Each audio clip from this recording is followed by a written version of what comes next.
Goeiemôre broers en susters. Baie welkom vanmôre. En jy sê ons Vader, geseënde Paasfees ook vir almal van julle. En ek wil julle uitnooi vir na die tyd, het ons 'n paar koppies en goed uitgesit, koffie en tee, so ons welkom om te kom koffie en tee drink. Daar's ook 'n klomp eetgoed alweer, so ons sal moet gaan eet. So asseblief kom vat 'n happie en geniet ook dan die geleentheid saam met ons. Ons is vanmôre natuurlik hier vir ons goeie Vrydag. Dit is die dag waar ek en jy rustig raak. En ons dink aan Jesus se opoffering aan die kruis. En die boodskap vanmôre sal dan ook die Bybelboek 2 Samuel insluit. Want jy weet, ons gaan so deur elke boek en jy sal verras wees om te sien hoe die stukkie die Ou Testament ook hande vat met Johannes, waar ons ook uit gaan lees natuurlik die vertelling van Jesus se kruisdood. Maar vir nou, kom ons raak net rustig aan ons gemoedere, ons onthou vir waarvoor ons hier is, ons maak ons dit toe vir 'n stil gebed, en as ons klaar so gebid het, dan sal ons voortgaan met die erediens. Kom ons raak rustig.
Gemeente, ons gaan opstaan begin, maar net eers baie welkom aan François, wat vir ons die orgel begelei hierso vanmôre.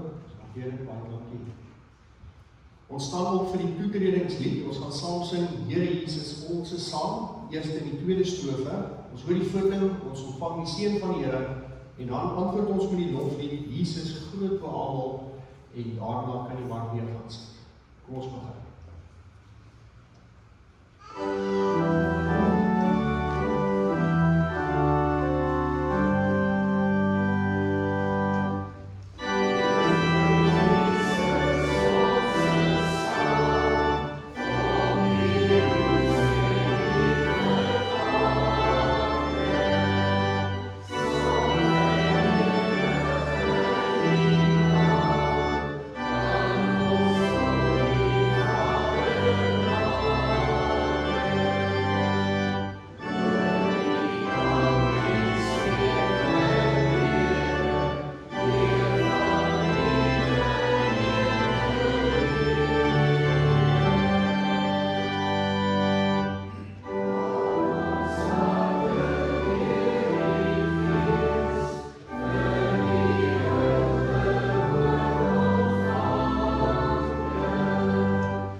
Gemeente, ons hulp is in die naam van die Here wat hemel en aarde gemaak het, wat trou bly tot in ewigheid en nooit laat vaar die werke van sy hande nie. aan almal wat vir ons Here Jesus Christus, ons Hemelse Vader, liefhet en vir wie hy geroep het, om aan hom te behoort, genade en vrede vir julle, van ons Vader en van ons Here Jesus Christus. Amen. Kom ons antwoord met ons lied, ons sing Jesus groot naam.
Gemeente, terwyl jy so sit, kom ons sluit ons oë en ons bid saam. Here ons God, dankie dat ons vandag hier saam kan wees. Here, dankie vir lewe, vir asem, vir genade, en vir die voorreg om U te ken en U te kan dien. Here, dankie vir alles wat U vir ons gee, selfs die dinge wat ons nie altyd raak sien. Here, op hierdie goeie Vrydag, kom ons stilstaan by die kruis. Ons rig ons gedagtes op Jesus, op sy lyding, sy opoffering en sy liefde. En dankie, Here, dat U in ons plek kan staan het. Dankie dat U die prys vir ons sonde betaal het. En dankie dat U vir ons sê, dit is volbring. Help ons, Here, om nie net daarna te kyk nie, maar om dit diep in ons harte te besef. Ons kom ook eerlik na U toe. Ons weet, Here, dat ons kry nie dit altyd reg om die lewe te leef soos wat U dit van ons altyd verwag nie. Ons maak foute, ons is sondig en ons kies soms ons eie pad.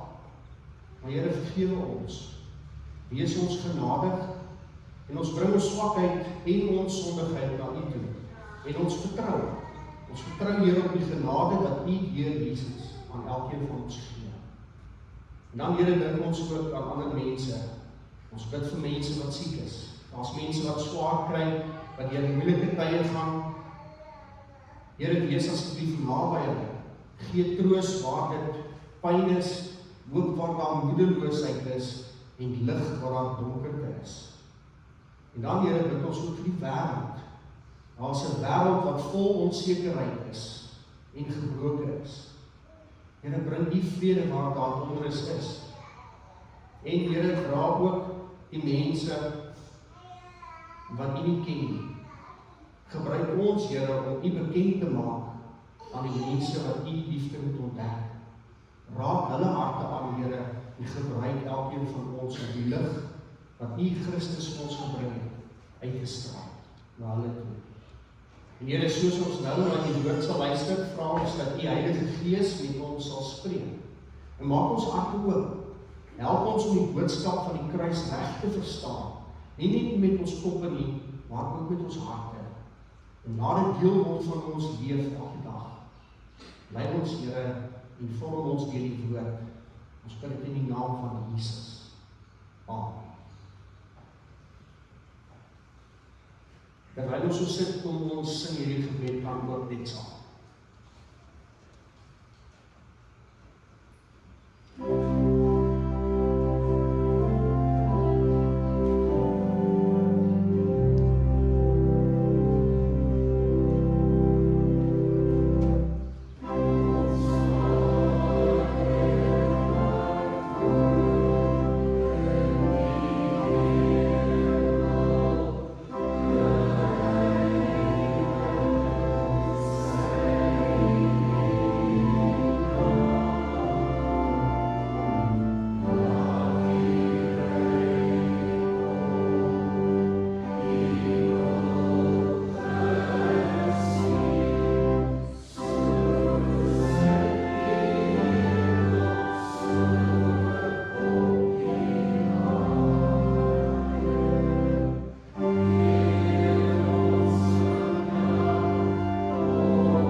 Broers en susters, ons het saam gebid en ons harte voor die Here oopgemaak.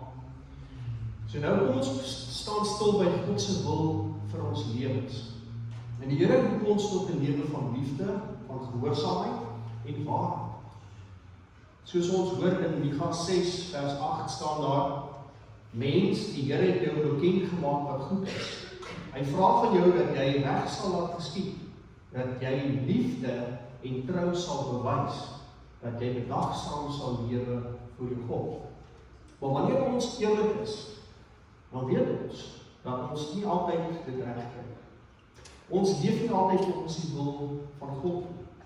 Ons draai soms weg, ons kies ons eie pad en ons kom kort aan dit wat hy van elkeen van ons vra. En daarom bely ons vandag ook voor die Here: Here, ons het gesondig in wat ons gedoen het en in wat ons nagelaat het om te doen. En ons het probeer om onsself reg te maak wat net U eintlik kan herstel. Ons bring ons gebrokenheid en ons skuld en ons onvermoë na U toe, en jy is hier by die kruis voor ons, hoor ons die goeie nuus. Ons lees daar in 1 Johannes 1 vers 9 dat daar staan: maar as ons sonde bely, hy is getrou en regverdig, hy vergewe ons sondes en reinig ons van alle ongeregtigheid. En aan die kruis sê Jesus, dit is volbring. En dit beteken, die skuld is klaar betaal. Die pad na God is nou oop. Die genade word vir elkeen van ons gegee. Ontvang daarom die versekering dat in Jesus Christus is jou sonde vergewe. Jy is vrygemaak om nuut te lewe. Nou kom ons rig ons eie oë op hom wat dit alles volbring het. Ons staan en ons sing saam, aanskou die heiland, sien die kruis en daarna kan die lewens.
So gemeente, voordat ons die gedeelte gaan lees, is dit belangrik om net te onthou wat vooraf plaasgevind het by die 1 Samuel gedeelte wat ek na moet kyk. Ons het vir Absalom, dis Dawid se seun, en hy het geleidelik teen sy pa in opstand gekom. Hy het by die stadspoort mense se guns gaan wen en vir hulle vertel hoe wonderlik hy is, hoe hy 'n beter opsie is om op die ou ende die koning te word. En so het hy die vertroue van die mense daar begin steel, totdat hy uiteindelik homself as koning gaan verklaar het. En Dawid moes toe uit Jerusalem wegvlug om sy eie lewe te red. En daar het toe 'n burgeroorlog uitgebreek onder die Israeliete, tussen Dawid sy magte, maar ook die magte dan van Absalom. En ten spyte van Absalom se rebel, gee Dawid 'n baie duidelike opdrag aan sy bevelvoerders. Hy sê vir hulle, julle moet my kind asseblief sagkens met hom werk. Julle moet hom spaar, moenie sy lewe neem. En daai gedeelte wys dan vir ons iets van Dawid se hart van 'n vader. Dat hy is 'n vader, selfs in hierdie verraaiing deur sy seun, dat hy nog 'n liefde moet omgee uit sy hart uit, optree teenoor sy kind. Wat in die geveg word Absalom dan doodgemaak. En dit gebeur teen Dawid se wens. En nou wag Dawid by die stadspoort vir hierdie nuus oor die manier hoe hierdie stryd wat daar was afgeloop het. Hy sit daar nie as 'n koning nie. Hy sit eintlik daar as 'n pa wat wil weet, leef my seun nog? En dit is presies op daardie punt wat ons teks dan begin, wanneer die boodskap uiteindelik by hom uitkom. So kom ons lees nou saam. Ons gaan saam lees in 2 gedeeltes, 2 Samuel 18 vers 31 tot 33, en natuurlik die bekende gedeelte uit Johannes 19 vers 16 tot 30, die kruisdood van ons Here. En die tema sal jy daar sien, waar 'n vader wens en God volbring. Kom ons kyk wat staan. Toe kom die Kesiet juis net daar aan en sê, daar is nuus vir die koning, want die Here het u vandag verlos van almal wat teen u in opstand gekom het. Gaan dit goed met my kind Absalom, vra die koning. En die Kesiet antwoord, mag dit met die vyande van die koning en almal wat teen u in opstand kom en u ondergang wil bewerk, gaan soos met daardie kind. Die koning het ontroerd geraak en in trane na die kamer bokant die poort opgeklim. Daar het hy heen en weer geloop en gesê, my seun Absalom, my seun Absalom, ag, as ek maar in jou plek kon gesterf het, Absalom, my seun. Kom ons gaan oor na die gedeelte uit Johannes. Toe het hy Pontius om op hulle versoek oorgelewer om gekruisig te word, en hulle het Jesus weggeneem. Jesus het self sy kruis gedra en uitgegaan na die kopbeenplek toe, soos dit genoem is. In Hebreëus Golgotha. Daar het hulle hom gekruisig en saam met hom 2 ander, een aan elke kant, met Jesus in die middel. Pilatus het ook 'n opskrif geskrywe en dit aan die kruis gesit. Daar het geskrywe gestaan, Jesus van Nasaret, die koning van die Jode. Baie van die Jode het in hierdie opskrif gelees, omdat die plek waar Jesus gekruisig is naby die stad was. Die opskrif was in Hebreëus, Latyn en Grieks. Die priesterhoofde van die Jode het toe vir Pilatus gesê, moenie skryf die koning van die Jode nie, maar skryf, hy het gesê, ek is die koning van die Jode. Pilatus het vir hulle gesê, wat ek geskryf het, ek geskryf. Toe die soldate Jesus aan die dan gekruisig het hulle sy boklere gevat en dit in 4 dele verdeel, vir elke soldaat 'n deel. En het ook sy onderkleed gevat, dit was sonder naad van bo af in 1 stuk geweef. Hulle sê toe vir mekaar, ons moet dit nie skeur nie, kom ons dood wie dit moet kry. Dit het gebeur, sodat die skrif vervul kan word, waar dit sê, Hulle het my klere onder mekaar verdeel en vir my kleed het hulle geloop. Dit is wat die soldate gedoen het. By die kruis van Jesus het ook nog sy moeder en sy moeder se suster Maria, die vrou van Klopas en Maria Magdalena gestaan.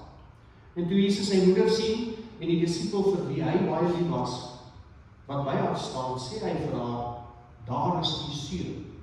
Daarna sê hy vir die disipel, daar is jou moeder. En van daardie oomblik af het die disipel haar in sy huis geneem. Daarna het Jesus met die wete dat alles klaar volbring is en sodat die skrif vervul kan word gesê, ek is dors. Daar het 'n kan vol suurwyn gestaan. Die soldate het 'n spons vol suurwyn op 'n hisoptakkie gesit en dit teen sy mond gehou. Nadat Jesus die suurwyn gekry het, het hy gesê, dit is volbring. Toe het hy sy kop vooroor laat sak en die laaste asem uitgeblaas. My woord is soos vuur, sê die Here, soos 'n hamer waarmee klippe stukkend gebreek word.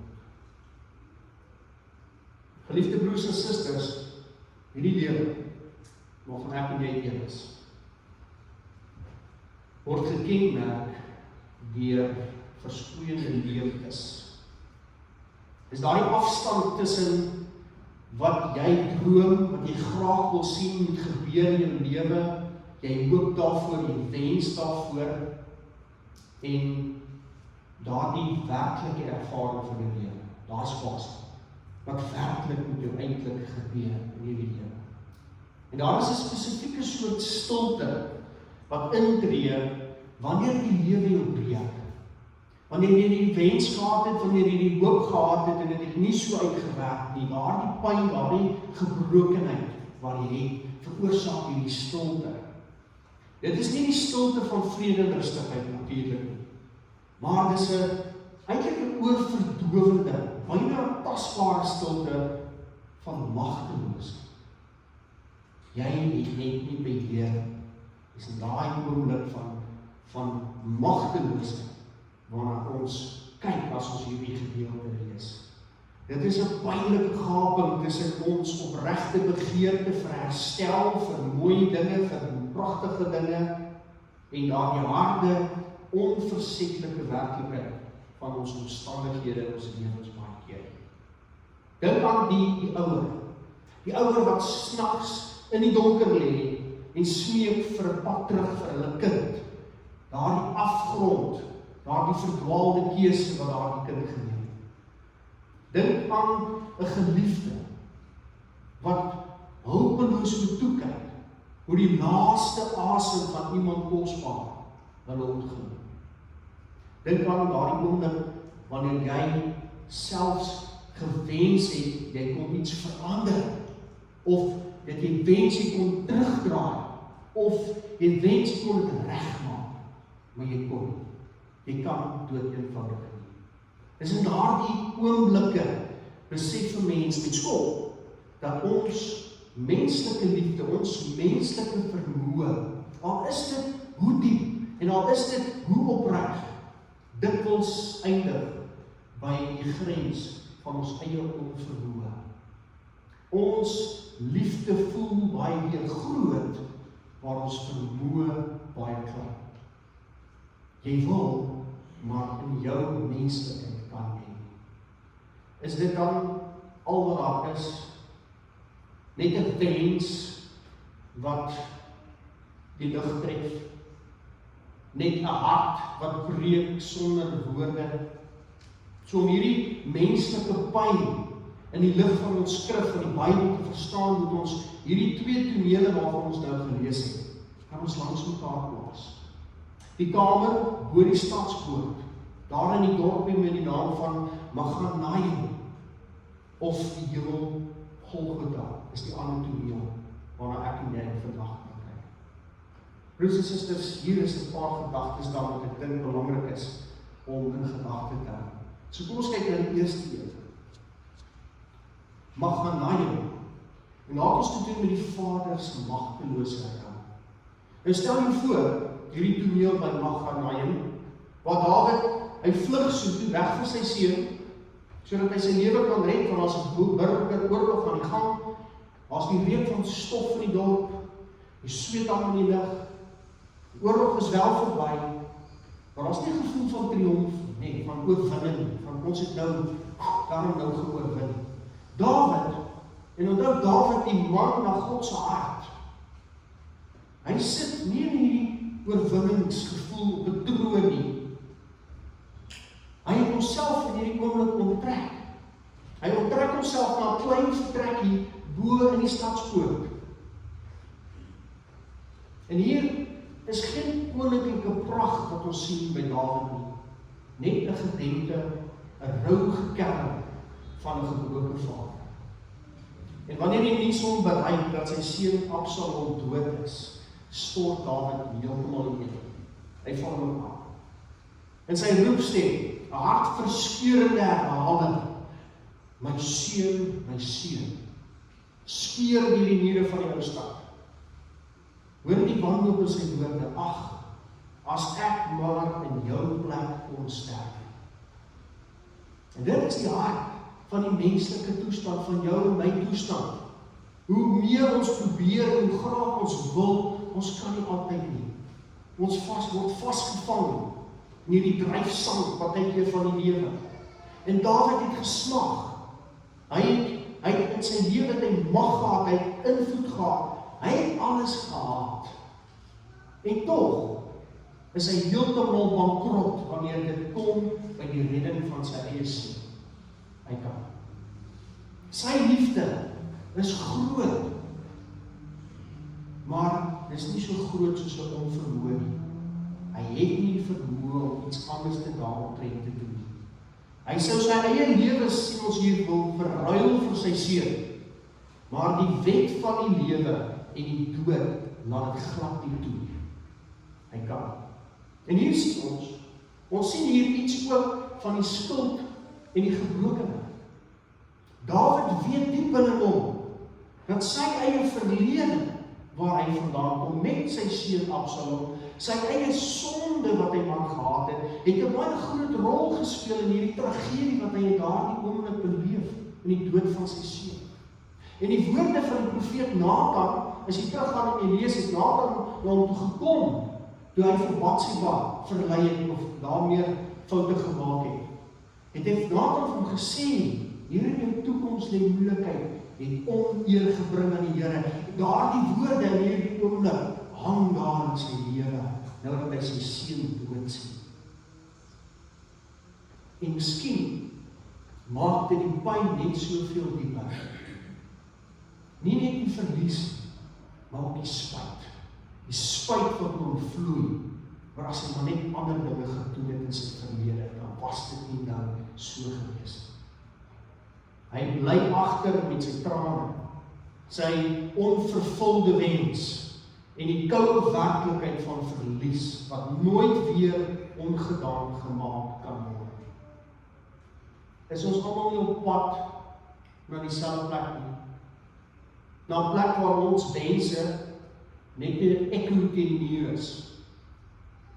Waar ons liefde groot is, waar ons hande is leeg. En dit bring my dan by die tweede punt wat ons kan verander. Waar die tweede gedagte is, nou kyk ons na Golgotha, waar die wens 'n werklikheid word. Skakel nou oor na die buitewyn van Jerusalem. Die lug daar is swaar. Die atmosfeer is gelaai met die geweld van die Romeinse doodmasjien, die kruis. Golgotha is nie 'n plek van koninklike pragt nie. En tog, as ons met ons geestelike oë na daardie kruis op daai heuwel kyk, dan sien ons eintlik waar lê die ware troon. Waar is daardie werklike troon waarna ek en jy moet kyk? En hier hang Jesus, nie as 'n slagoffer van omstandighede nie, dit weet ek en jy vandag, met oortuiging in ons harte, nie 'n slagoffer van die omstandigheid nie, maar eintlik as die koning, wat sy koninkryk deur opoffering gevestig. waar Dawid se liefde deur die dood gestuit word, daar breek Jesus deur die dood. Hy maak dit onklaar, hy breek daardeur. En terwyl die menigte hom spot, bevestig hulle onwetend die waarheid. Hy is die koning. Hy is die ware koning. So elke asemteug wat hy op daardie kruis neem, is 'n daad van doelgerigte gehoorsaamheid. Hoor mooi, doelgerigte gehoorsaamheid. Dit is nie 'n toevalligheid nie. Dit is nie buite beheer wat daar plaasvind nie. Dit is die plan van God wat besig is om voltrek te word. Dit word volgemaak. Die sirkel is heeltemal nou rond. Hy sorg in daai oomblik vir sy moeder. Hy sê vir die geliefde disipel, nou is dit jou ma en ma, dit is nou jou seun. Want ons weet hoe die Jode se tradisie werk, nee. Daar is die manlikheid in die patriargale stelsel, moet iemand sorg. En daar aan die kruis maak hy seker dat daar gekyk sal word na sy moeder. Hy spreek woorde van genade, nee, daar aan die kruis. Ons weet dat Jesus daar gesê, dat hulle weet nie wat hulle doen nie, maar hulle word nog steeds deur God vergewe, vir hierdie sinlose daad, wat hulle aanmaak. En hy dra dan die gewig, hoor mooi, hy dra die gewig van sonde, nie net vir een persoon, maar eintlik vir die hele wêreld, vir jou, tot in ewigheid. En ons weet, broers en susters, die betekenis van die kruis kan ons nie hang aan 2000 jaar gelede nie. Elke liewe dag is Jesus besig om jou swakheid vir hom te vat, sodat jy gered bly, sodat jy volledig kan lewe elke dag van jou lewe. En dis wat hier in die gedeelte vandag vir ons wil sê. En dan kom hierdie finale uitspraak deur Jesus, wat hierdie geskiedenis breek, wat sê, dit is volbring. Dit is volbring. Dis nie 'n uitskreeu van 'n nederlaag. Dis 'n baie kragtige verklaring van 'n transaksie wat afgehandel is. Nou in die sakewêreld van daardie tyd, in die antieke tyd, is dit soos 'n stempel op 'n dokument. En dit beteken dat die skuld is ten volle betaal. As Jesus sê dis volbring, dan sê hy, enige skuld wat enigstens op jou geplaas sou kon word, afgehandel. Dit is betaal. Daar is niks meer wat bygevoeg moet word. Daar is niks meer wat oorstaan of oopstaan. En daar is geen verdere betaling nodig van jou af. Niks. Ek moet niks. En dink daaraan as 'n onbetaalde lewensskuldlas wat op jou was, wat in een oomblik vernietig is. Die skuld is weg. Die eis het verval. Die rekord is goed. So waar Dawid sê, ek wens ek kon, sê Jesus, ek het. Waar Dawid se liefde nie verder as 'n wens kon gaan nie, het Jesus se liefde tot die einde toe gegaan. Hier vir ons die groot omkeer wat plaasvind. Die mens kan nie red nie, maar God doen. Hy red. En dit bring my by die derde gedagte daarso. Wat beteken dit vir jou? Wat beteken hierdie dag vir gelowiges wat die moeite doen om hier uit te kom en te kom sit in die Here te aanbid en hulde te bring aan Jesus se kruisdood? Wat beteken dit vir jou? Vir die volgende maand, vir die res van die jaar wat voor lê? Want ons is dikwels soos Dawid. Ons probeer ons eie lewens, ons eie foute, ons eie skuld wat ons het regmaak met ons eie beperkte kragte. Ons werk so hard om dinge te probeer uitsorteer en mooi te maak en weer reg te maak. Ons dra dinge saam wat ons skuld en ons spyt en ons pyn en ons probeer dit alles self oplos. Ons dink, as ek net beter kan wees, as ek net harder probeer, of as ek net nog iets kan doen, wat diep binne ons weet ons. Dit werk. Dit werk. En dit is presies waar Jesus se woorde dan inkom. Dit is volbring.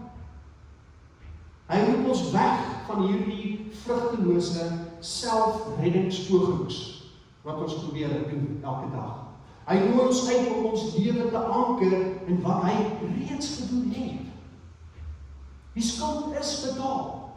Die kloof tussen jou wens vir heelheid en jou werklikheid van gebrokenheid is oorbrug deur die kruis.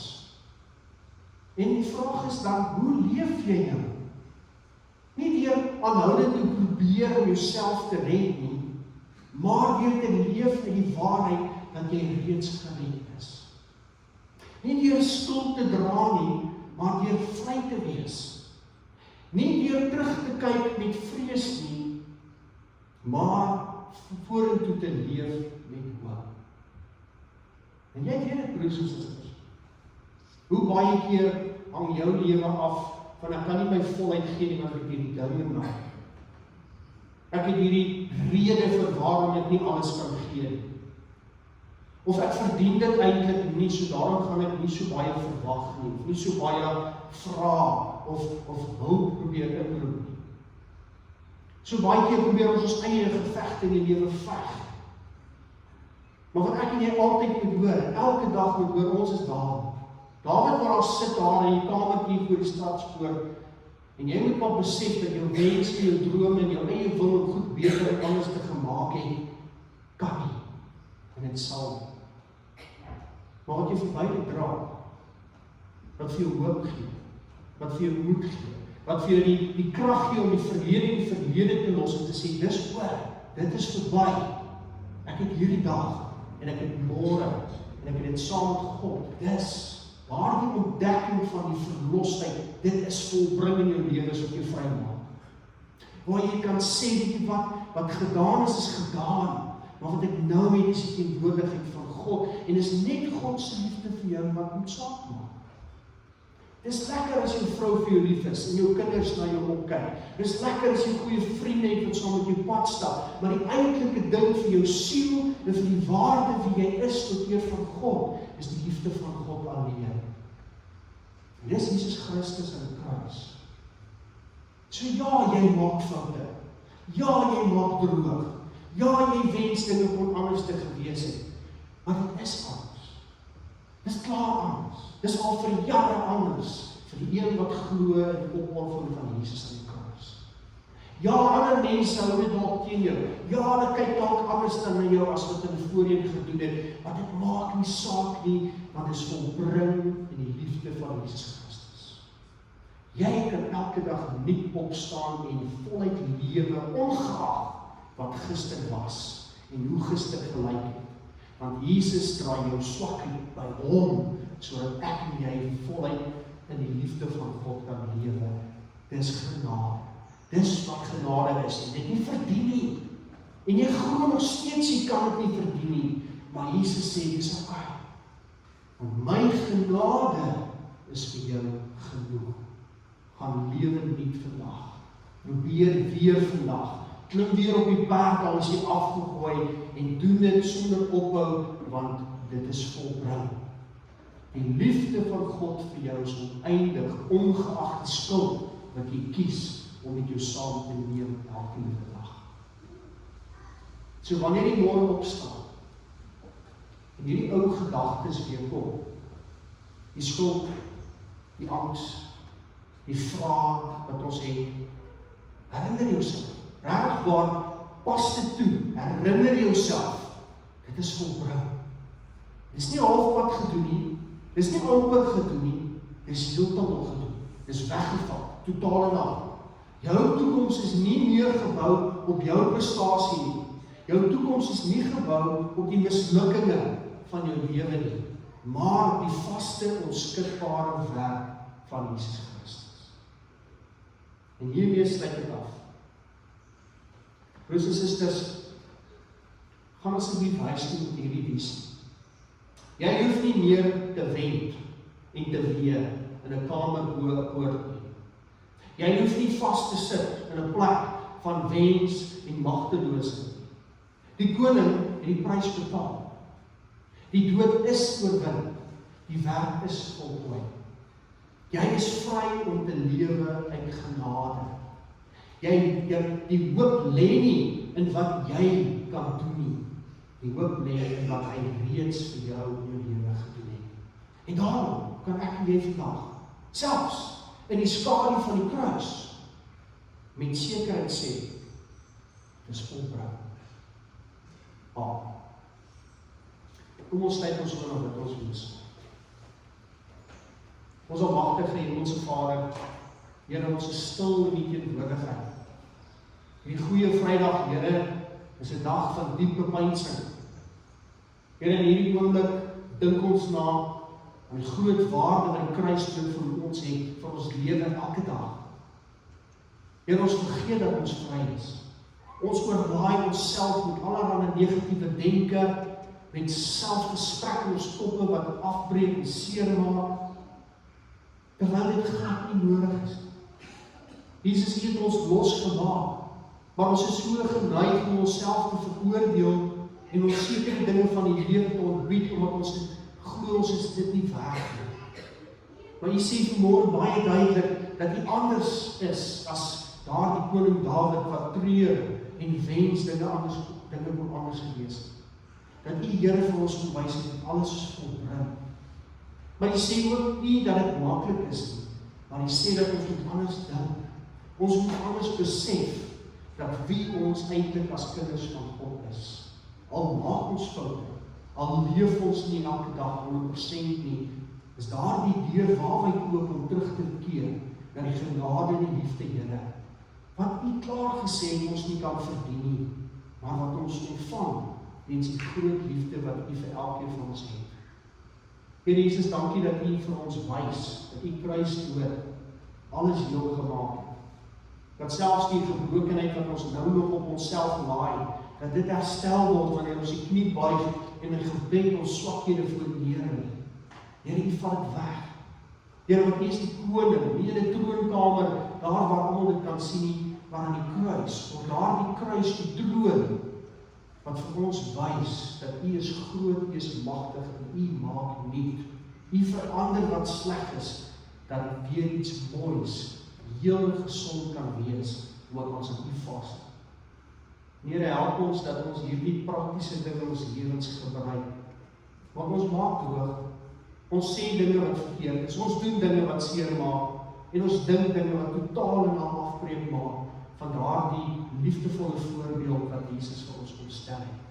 Maar selfs, Here, wanneer dit gebeur het, en ons harte oopmaak en sê, jammer, ek vra vergifnis, het U gesê, U het reeds geneem, en het lank reeds gevat, sodat ons volledig kan wees, kinders en U naam, as U kinders 'n voorbeeld kan wees, in ons lewens elke dag. Here, help ons met die moeilike worsteling, om daarmee vrede te maak, want dit voel so onwaar, dit voel of dit nie kan wees.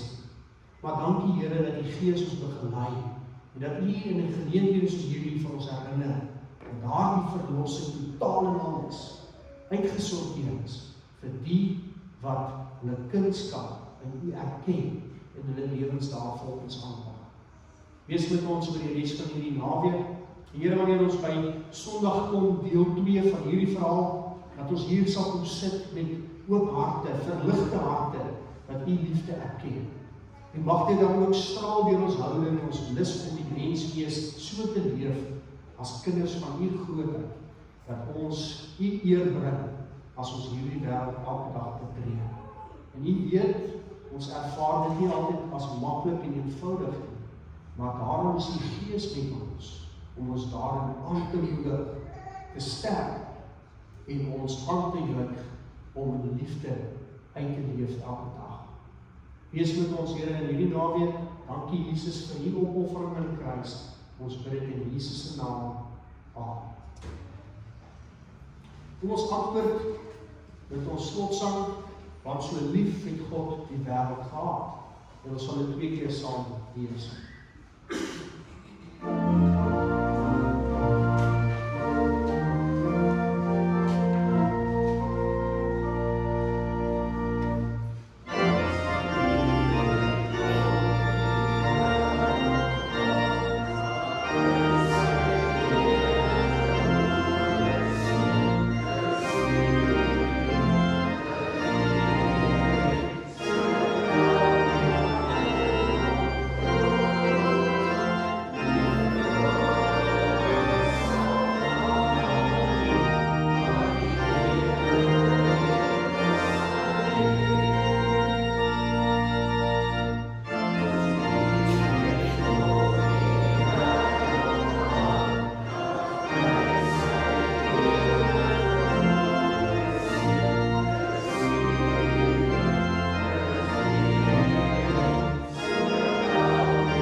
ontvang die seën van ons Here en gaan in vrede. Die Here sal julle seën en julle beskerm. Die Here sal tot julle redding verskyn en julle genadig wees. Die Here sal julle gebede verhoor en aan julle vrede gee. Amen.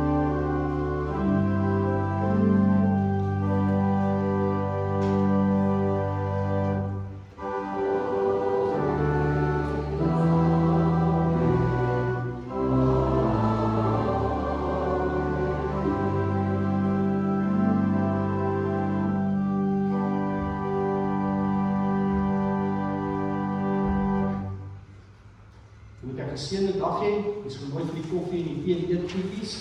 En as hulle uitstap neem kennis dat die lied is besonder.